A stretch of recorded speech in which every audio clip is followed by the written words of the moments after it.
people. I'm from Arabian Odyssey. কেমন আছেন আপনারা সবাই? আশা করি সবাই ভালো আছেন।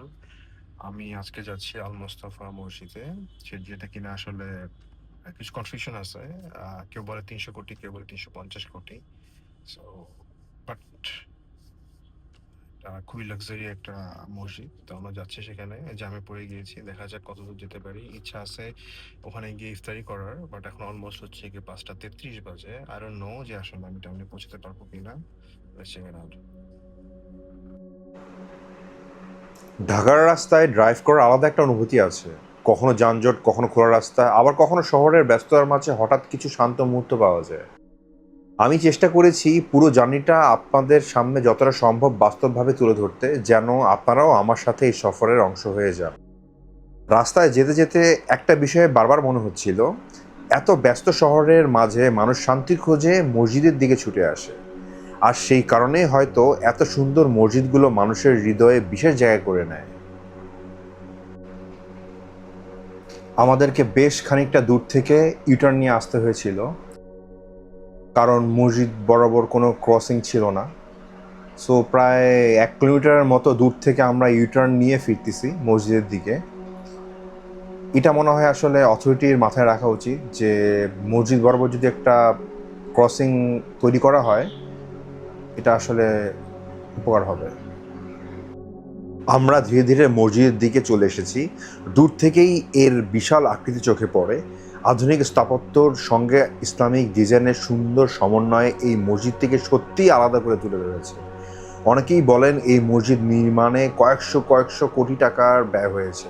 সঠিক পরিমাণ নিয়ে বিভিন্ন তথ্য থাকলেও এটা নিশ্চিত যে নির্মাণে অত্যন্ত উন্নত মানের নকশা, উপকরণ ও কারুকাজ ব্যবহার করা হয়েছে।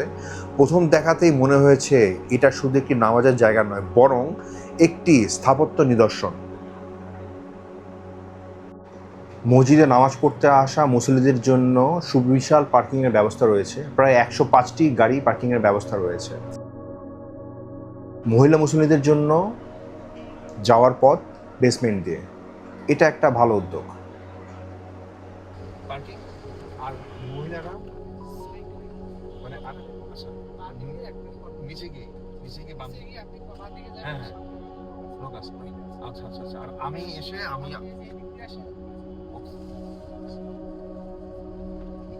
মহিলাদের তো ইফতারের ব্যবস্থা আছে।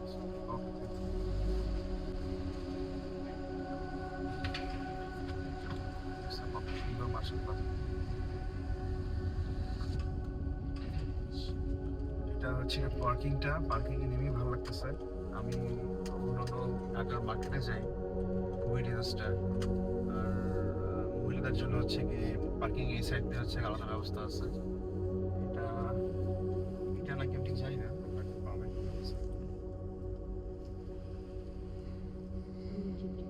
ভিতরে মহিলাদের জন্য আলাদা, এই যে এখানে সম্ভবত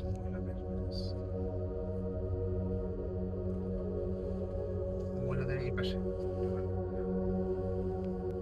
নাইস।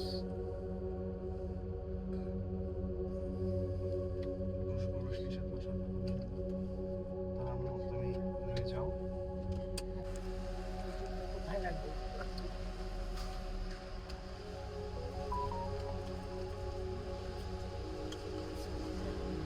ঠিক আছে। সত্যি বলতে সামন থেকে দেখার পর আমি কয়েক সেকেন্ড চুপ হয়ে গিয়েছিলাম। সাদা রঙের বিশাল কাঠামো, সোনালি গম্বুজের ছোঁয়া আর সামনের কালো অংশ সব মিলে খুব রাজকীয় একটা অনুভূতি তৈরি করে। মজার বিষয় হলো এই মসজিদের নকশায় ইসলামের 3টি গুরুত্বপূর্ণ মসজিদের অনুপ্রেরণা আছে বলে জানা যায়: কাবা শরীফ, মসজিদে নববী, মসজিদুল আকসা। সামনের কালো অংশটি কাবা শরীফের কথা মনে করিয়ে দেয়। অফ হোয়াইট বাইরের রঙে মসজিদ নববীর ছাপ দেখা যায়, আর সোনালী গম্বুজে রয়েছে আল আকসার অনুপ্রেরণা। এক কথায় অসাধারণ।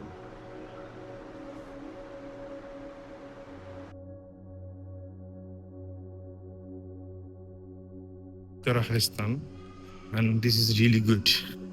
আমি আমারটা রেখে দিলাম। এটা হচ্ছে কি ইফতারের মেনু।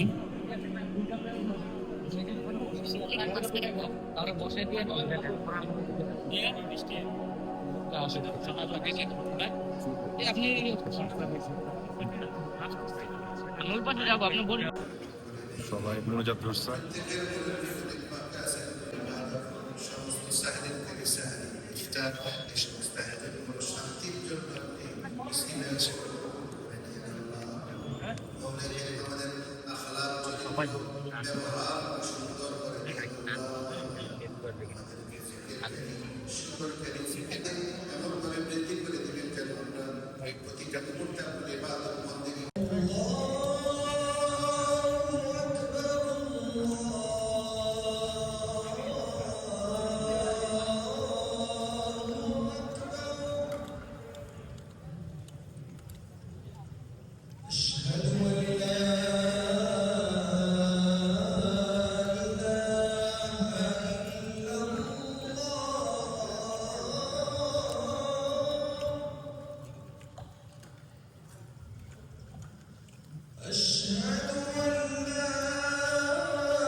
পাশের এক ছোট ভাইয়ের আমি পানি খেয়ে ফেলছি।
আমি এখানে একটা গেস্ট পাইছি। Is or she is a very special guest. এই এই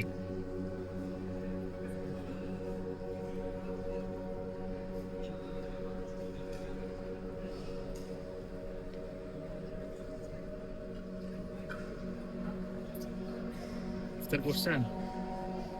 ইফতার তো করেন না, আপনার মালিক কই?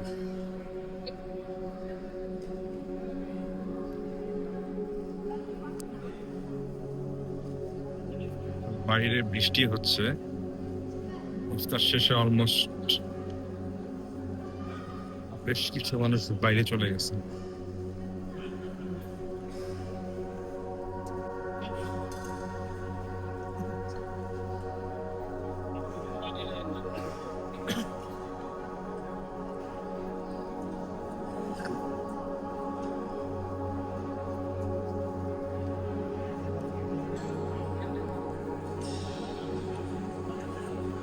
একটা view।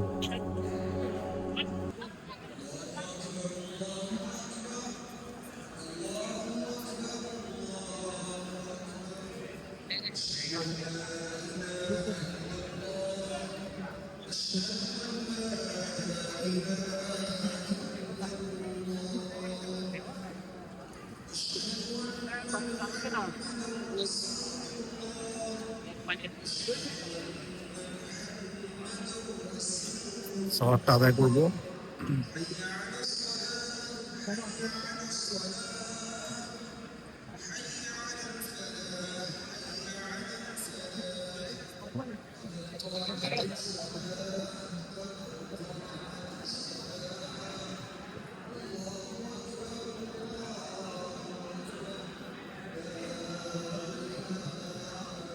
মোবাইল বন্ধ রাখুন।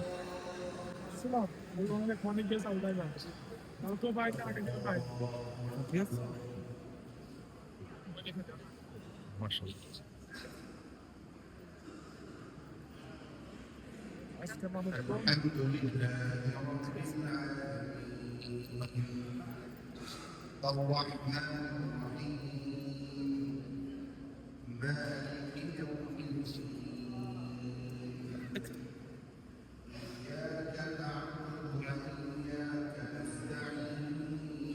সালাত আদায় করবো, সালাত আদায় করার পরে আবার দেখা হবে।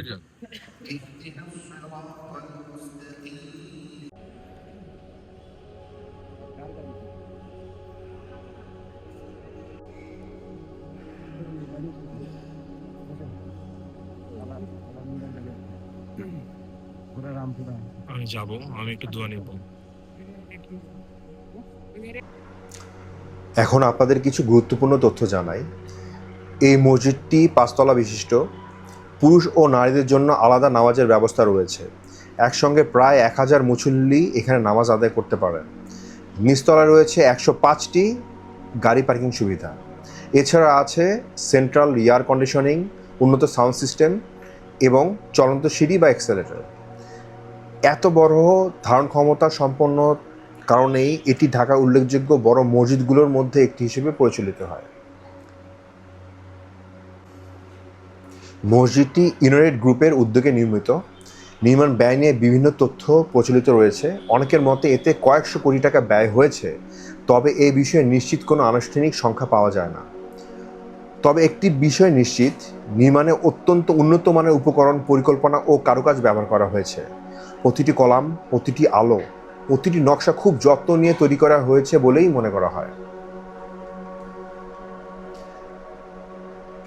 উঁচু ছাদ, বিশাল খোলা নামাজের স্থান, নরম আলো আর পরিচ্ছন্ন পরিবেশ সব মিলিয়ে খুবই মনোমুগ্ধকর। দেওয়ালের ক্যালিগ্রাফি এবং জ্যামিতিক নকশাগুলো বিশেষভাবে চোখে পড়ার মতো। আরেকটি চমৎকার বিষয় হলো এমনভাবে ডিজাইন করা হয়েছে যাতে বিভিন্ন ফ্লোর থেকে ইমামকে দেখা যায়। এটা বড় জামাত, নামাজ আদায়ের জন্য খুবই গুরুত্বপূর্ণ। আমি কিছুক্ষণ এখানে চুপচাপ বসেছিলাম।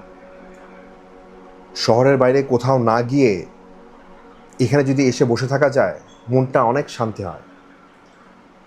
আমরা প্রতিদিন কত ব্যস্ততায় ডুবে থাকি, কাজ, পড়াশোনা, ব্যবসা বাণিজ্য, চাকরি বাকরি, দুশ্চিন্তা।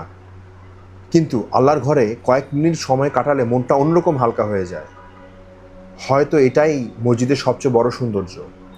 এটা শুধু চোখকে মুগ্ধ করে না, হৃদয়কেও শান্ত করে।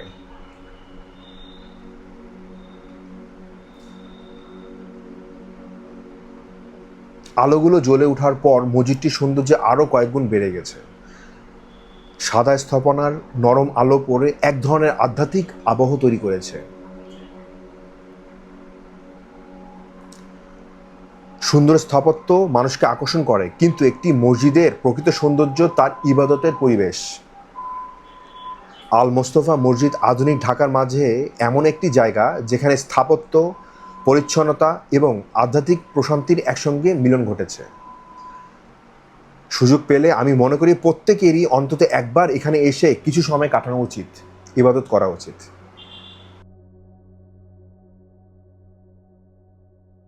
এটা হচ্ছে গিয়ে অজুখানা। অজুখানার ভিতরটা একটু দেখে নেব। বাম পাশে হচ্ছে গিয়ে বাথরুম, ডান পাশে হচ্ছে গিয়ে অজুখানা।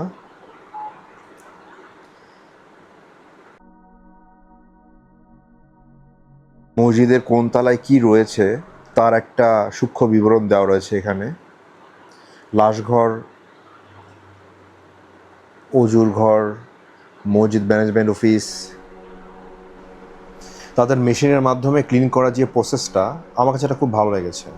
আর ওরা একটু পরপরই এই ক্লিন প্রসেসটা পরিচালনা করতে থাকে, যেটা আসলে অসাধারণ। আর যদি খুব সহজ করে বলতে চাই, মসজিদের অবস্থানটা ইউনাইটেড সিটিতে ইউনাইটেড ইউনিভার্সিটির ঠিক উল্টা পাশেই মসজিদটার অবস্থান। তুমি কি কিছু বলতে চাও? মানে কি চাও বলো আমাকে। মানে কি খাবার চাও না কি কি হয়েছে? তুমি বারবার ঘুরে ঘুরে আমার কাছে আসতেছো কেন? You wanna say something?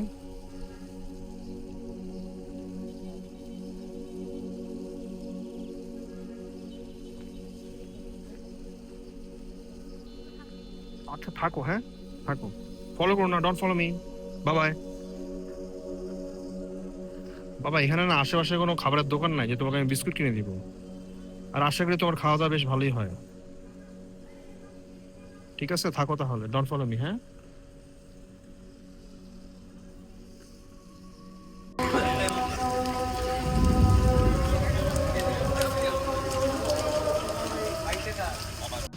বৃষ্টি শুরু হয়ে গেছে। আম্মাজানরা, আমি অবশ্য মসজিদে ছিলাম, আম্মাজানরা ইউনিমার্টে গেছে, তো আমাকে না বলে গেছে, তো ফোন দিয়ে বলতেছে যে আমরা তো বৃষ্টিতে আটকে পড়ে গিয়েছি। তো আমি বললাম যে আম্মাজান, তুমি আমাকে না বলে কেন গেলা?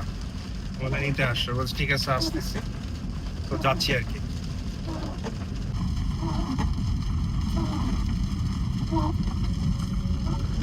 ভিডিওটি যদি আপনাদের ভালো লেগে থাকে তাহলে অবশ্যই লাইক দিন, কমেন্ট করে জানান কেমন লেগেছে, এবং এমন আরও ভ্রমণ এবং ইসলাম ভ্রমণ ভিত্তিক ভিডিও দেখতে চ্যানেলটি সাবস্ক্রাইব করুন। আল্লাহ আমাদের সবাইকে বেশি বেশি মসজিদমুখী হওয়ার তৌফিক দান করুন। আমিন। এদিক দিয়ে